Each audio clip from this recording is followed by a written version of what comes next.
Well, now, pull up a chair. It's Old Walt here.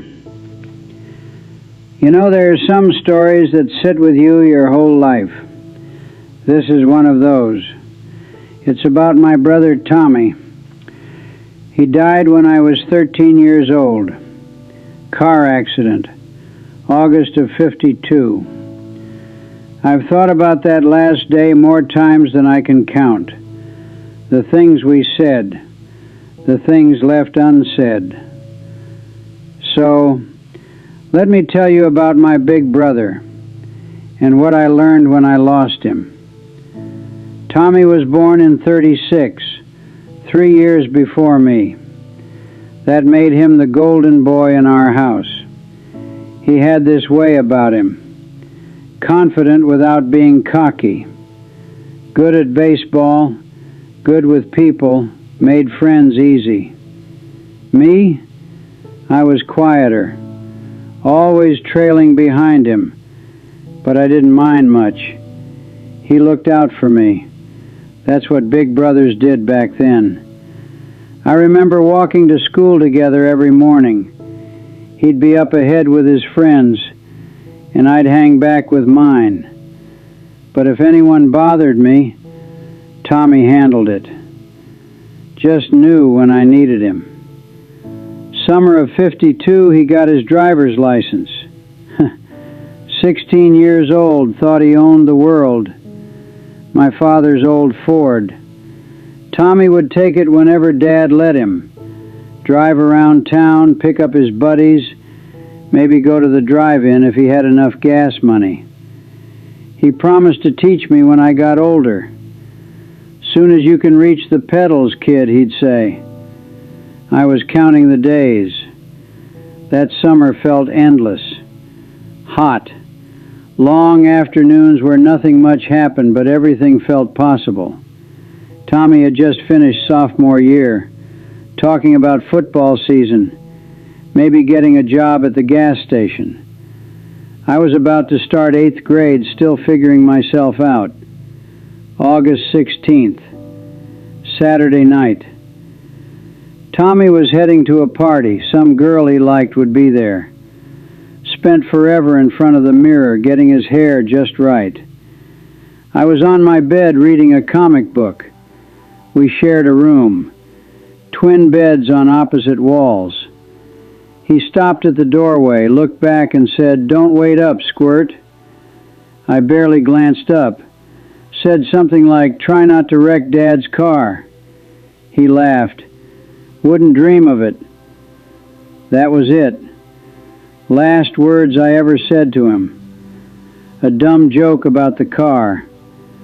The police came around 2 in the morning. I heard the knock downstairs. My father's footsteps. Then my mother's voice. That sound she made. I'll never forget that sound. Tommy had been driving home. A deer ran out. He swerved, lost control. They said it was quick. Didn't suffer. I don't know if that's true or something they tell families. Either way, he was gone.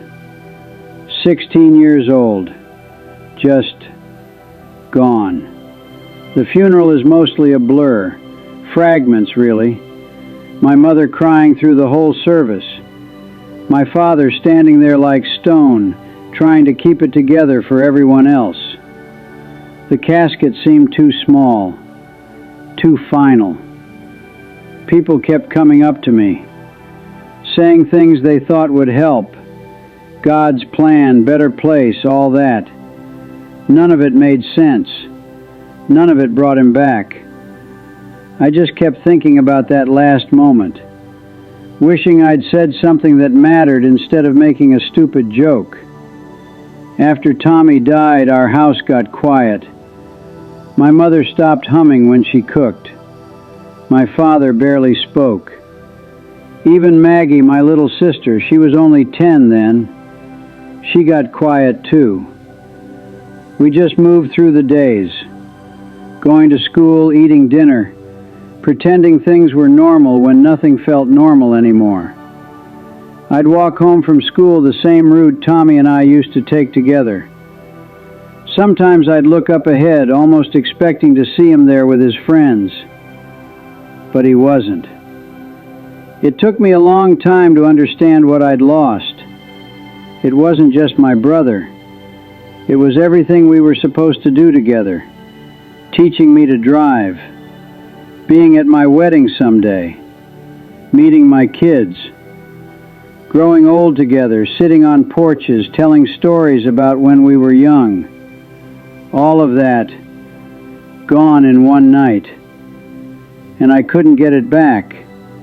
Couldn't fix it. Couldn't take back that stupid last thing I said. But you know what? Over the years I've learned something. That guilt I carried around, wishing I'd said something different. It was really about something else. It was about time. About how little of it we actually have. About how we never know when the last time is going to be the last time. See, if I'd known that was the last thing I'd ever say to Tommy, I would have said something different. I would have told him I looked up to him, that I was proud to be his little brother, that I loved him. But I didn't know. You never know.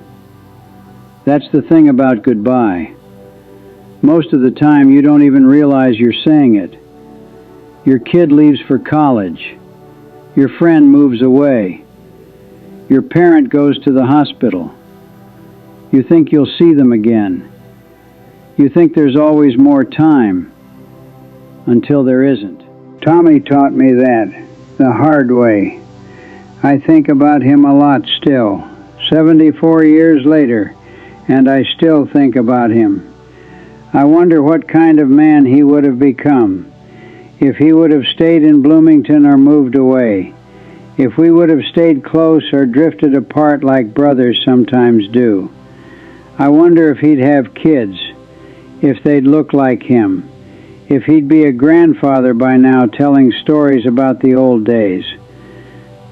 But mostly, I think about that doorway, him standing there ready to head out, me on the bed with my comic book, and I think about all the things I should have said. My own kids, when they were growing up, I made sure to tell them I loved them, every single day, even when they rolled their eyes at me, even when they got too cool for it, because I learned something from losing Tommy. You don't get those moments back. You don't get do-overs. Once someone's gone, everything you didn't say, it stays unsaid forever. Helen, my wife, she understood. I told her about Tommy early on when we were dating. Told her about that last night, the guilt I carried. She'd remind me sometimes. When I'd get caught up in work or busy with something that didn't really matter, she'd say, "Walt, tell the kids you love them before they go to bed." And I would. She passed 6 years ago. And you know what the last thing I said to her was? "I love you. I'll see you in the morning." She died in her sleep that night. But at least I said it. At least she knew. I'm not telling you this story to make you sad or to scare you. I'm telling you because life is short. Shorter than you think when you're young. Shorter than you realize until you've lost people. And the people you love, they won't be here forever. Neither will you. So don't leave things unsaid. Don't assume there's always tomorrow. Don't wait for the right moment, because sometimes there isn't one. Tell people what they mean to you. Tell them you're proud of them. Tell them you love them, even if it feels awkward, even if they laugh it off, even if you think they already know. Say it anyway, because someday you'll be 86 years old like me, and you'll look back on your life, and you'll think about all the people who aren't here anymore, And the question won't be what you accomplished or what you owned or how successful you were. The question will be, did they know? Did the people you loved know how much they mattered? I hope the answer is yes. Tommy, if you're listening somehow, wherever you are, I'm sorry I didn't say it that night, but I'm saying it now. You were a good brother, the best, and I loved you. I still do. Well, that's all I've got for today. Thank you for sitting with me through that one. I know it was heavy, but maybe it reminded you of someone you need to call, someone you need to tell how much they mean to you. Don't wait. Just don't wait. This is Old Walt. Take care of yourself and take care of the people you love. I'll see you next time.